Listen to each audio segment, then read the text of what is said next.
This is SFF180 Classics, and in this series, I'll be discussing those books that are considered historical landmarks in science fiction and fantasy, starting with Frank Herbert's 1965 novel Dune. Hi everybody, and welcome back to the show. It's Thomas once again. As usual, I'm recording from my parents' home this time, actually. Now, a literary landmark and a pop culture icon, Frank Herbert's Dune has for so many years kind of held the crown as the most important SF novel ever. To do another review simply recapitulating that point would seem to be superfluous to say the least. So, I think it falls upon me to draw attention back to an aspect of the story that often gets lost when you always talk about a book that has spent decades and decades just sort of groaning under the weight of its own stature. And that is that as a story, Dune just rocks the Casbah. Now, Dune landed right at a time when both science fiction and the world at large were on the cusp of radical change. The late 1960s were bringing about colossal social upheaval and a decisive reshuffling of old orders. Now, among the issues that were engaging public consciousness at the time were environmentalism and the wisdom, or the lack thereof, of exploiting the Earth's natural resources with no thought to what the long-term consequences would be. Now, when these concerns peaked for the first time in the early 1970s with the first big energy crisis, Frank Herbert, whose story is essentially all about this kind of short-sighted exploitation, found himself something of a guru among the young and politically motivated and eco-aware. He became a regular speaker at Earth Day events, and the continued very high sales of Dune and its first sequel, Dune Messiah, would continue on to 1976's book Children of Dune, which would become the very first science fiction novel ever to reach #1 on the hardcover New York Times bestseller list. But, social and political relevance aside, what has made Dune such an enduring classic? Well, to cut through the noise, I think it simply has to do with being a tremendous story that, like the contemporaneously released Lord of the Rings, presented readers with a narrative on a grand scale, set in a comprehensively realized imaginary world that offered not only escape, but easily understood parallels to real-world concerns.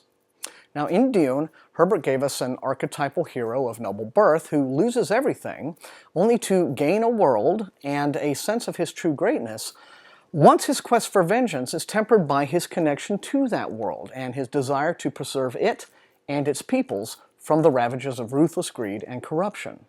Now, by now the story should be familiar to so many readers that a synopsis ought to be unnecessary, but for the few of you who are still uninitiated, here it is.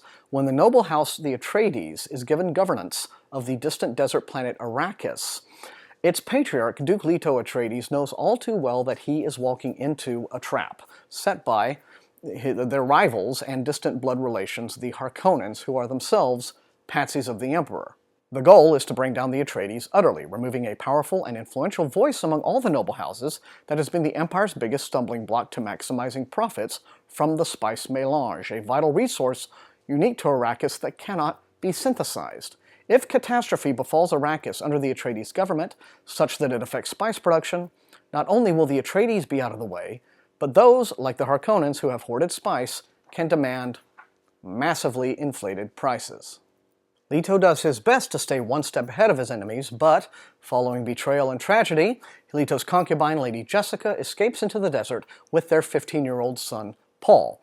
There, the mother and son join the native bands of the Fremen, whose numbers are not fully recorded in the imperial census and who, unwisely, are dismissed as a legitimate threat by the Harkonnens.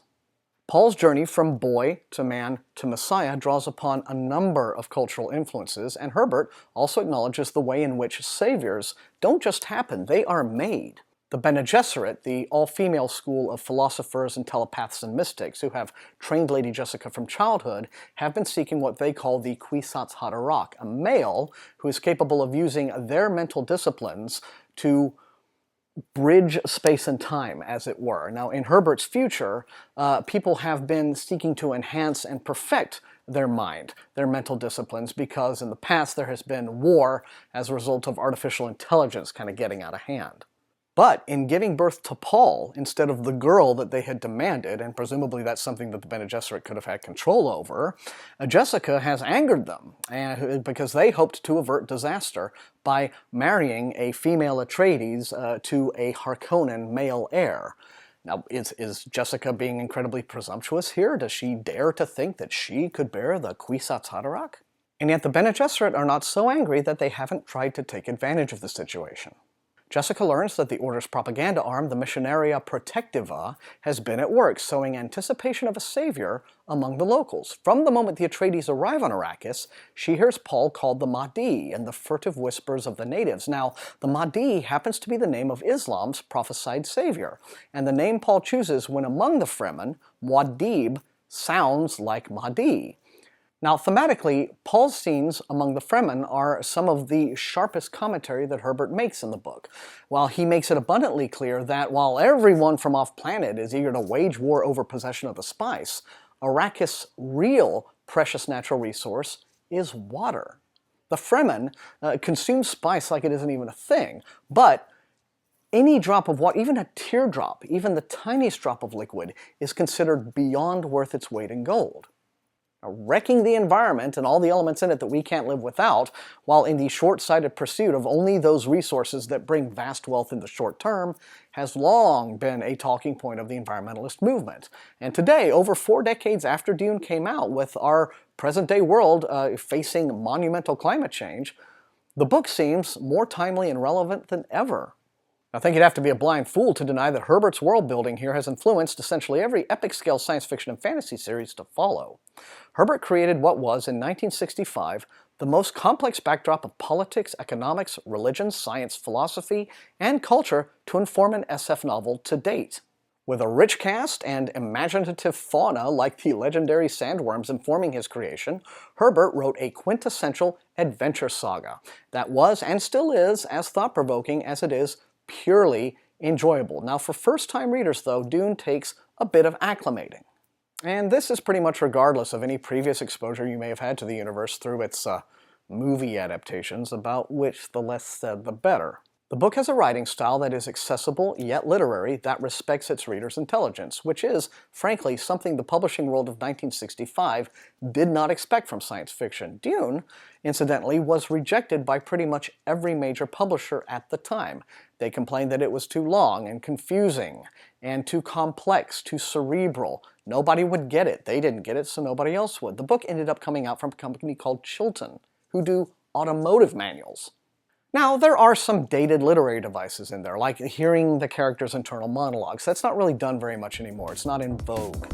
But such stylistic indulgences do not, in the end, negatively impact the overall value of the story, both as fantastic entertainment and as the book which took science fiction at a turning point in its history and transformed it forever. And that's all I have time for on this episode of SFF180 Classics. I want to thank everybody once again for joining me. Remember, the most important thing, these are reviews. You will not always agree with me, but if you enjoyed watching, please leave a like, share the video far and wide on social media with your SFF reading friends, and above all, subscribe to the channel, because that's how it grows. Thank you so much again, and until I see all of you next time, happy reading.